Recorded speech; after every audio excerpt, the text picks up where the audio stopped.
The Astra Carta is meant to be a roadmap for expanding the reach of humanity beyond Earth, and we now know what might be in it. Canadian astronaut Chris Hadfield is in England, and he's helping to launch a project called Astra Carta, and it was initiated by King Charles. We can ensure the protection of outer space, having made rather a mess of this planet, and will now unveil it. Eventually, the ideas for the Astra Carta to be a kind of founding document that world governments would sign on to. But right now, it's this. It's a one-pager in really small, tiny print that reads a bit like a set of principles, almost like the Ten Commandments, that lay out how we should cooperate to explore space, how we treat it, how we take care of it, and how we ensure that future generations can enjoy and thrive in it for years to come. We have to curb our belief that the space above us is so vast that we can allow what is out of sight to be out of mind. We must develop a sustainable way, a durable way of benefiting from space. And the time is now, says the king, because humankind is already practically falling over itself in a race to blast off.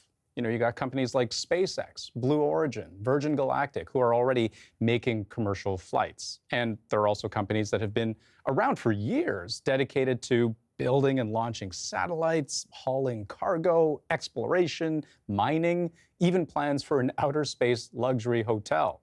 So, enter the Astra Carta. What is this outer space framework for how we're all supposed to happily coexist? And what does it actually say? So right now, I should underline, this is not the final thing. Whatever the Astra Carta ends up being could actually take years to write. But this is meant to be a seed, a starting point.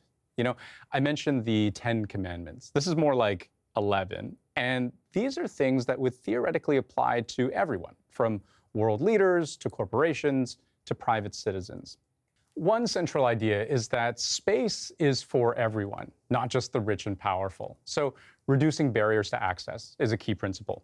Another has to do with cooperation. You know, and we see this theme repeated a few times, that space exploration is in the human interest. And this idea that, you know, just as important as finding the answers to the questions we all have is sharing them so we may all benefit.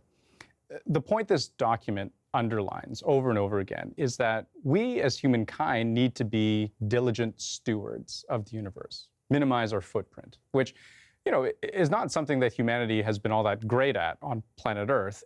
And the thinking goes, we're not off to the best of starts in space either.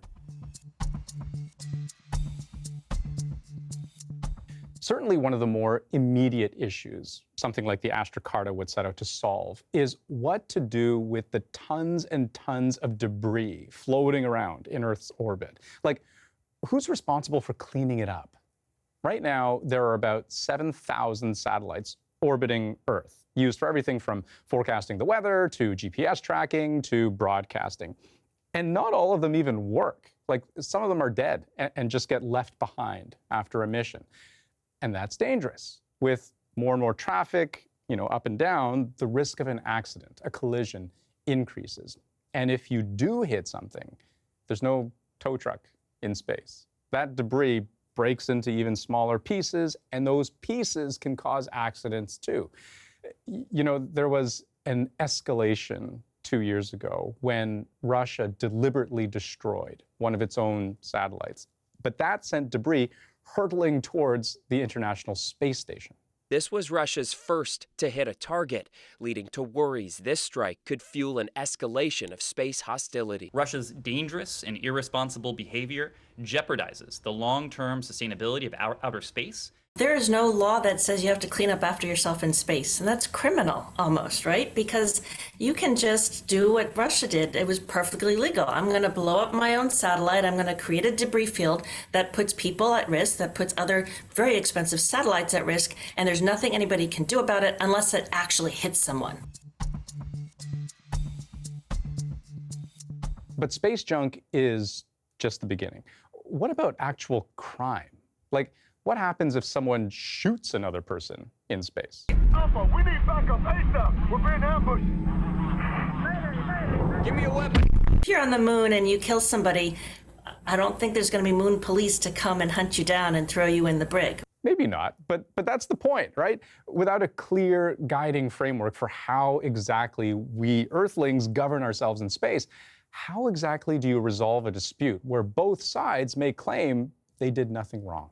If you are Canadian and you go into space and you steal something from the American space station, then Canada is going to be liable for whatever you did, whether or not Canada, the government of Canada, had any idea. And so everything that happens on that space station becomes an international incident, a diplomatic incident. So while murder on the moon isn't exactly the top priority for the Astra Carta right now, it comes back to this. If something like that were to happen, we would be very unprepared to deal with it. The treaties that we live by now as we continue to explore space were negotiated in the 1960s when we were thinking maybe we would send 5 or 6 people at a time. And we weren't really contemplating a lot of commercial astronauts or tourists going into space. We have to start seeing the immediate space around our precious planet as part of its environment. Just as on Earth, what we do to it comes with consequence, that we have a duty to protect the wider cosmos. You know, I've seen two opposing thoughts on an initiative like the Astra Carta. On the one hand, you know, we see with our own eyes every day what happens when you take your environment, the space around you, for granted. And so, you know, isn't a coherent plan we can all rally around exactly what we need? But on the other hand, if we as a species can't even come to an agreement on how many degrees of warmth we're willing to tolerate and who's responsible for doing what possible path is there for us to suddenly take good care of the moon? You know, Canadian astronaut, former commander of the ISS, Chris Hadfield, has some thoughts on humankind's capacity to step up. The International Space Station is a great example of that. 15 countries that are always squabbling about stuff here on this earth and have their own political cycles and their own economic cycles. And yet at the same time, when you challenge that same group of people to do something really hard, to start exploring the rest of the universe, they can also find reasons to cooperate and to put away the transient pettiness. I mentioned earlier, Chris Hadfield is helping to write the Astra Carta, and he does say he fully expects it to be rewritten and to evolve over the years, because as you might have gathered, Astra Carta is a nod to the Magna Carta, which was first issued 800 years ago. It's been revised many times over, but today provides the basis for foundational democratic laws that we still use and rely upon today. So this document, the authors are clear, is not meant to be the final word. We're just on the cusp now of transitioning from that early exploration that the Apollo astronauts did to now getting into settlement, transitioning from sort of crazy camping exploration to making it part of the Earth economy.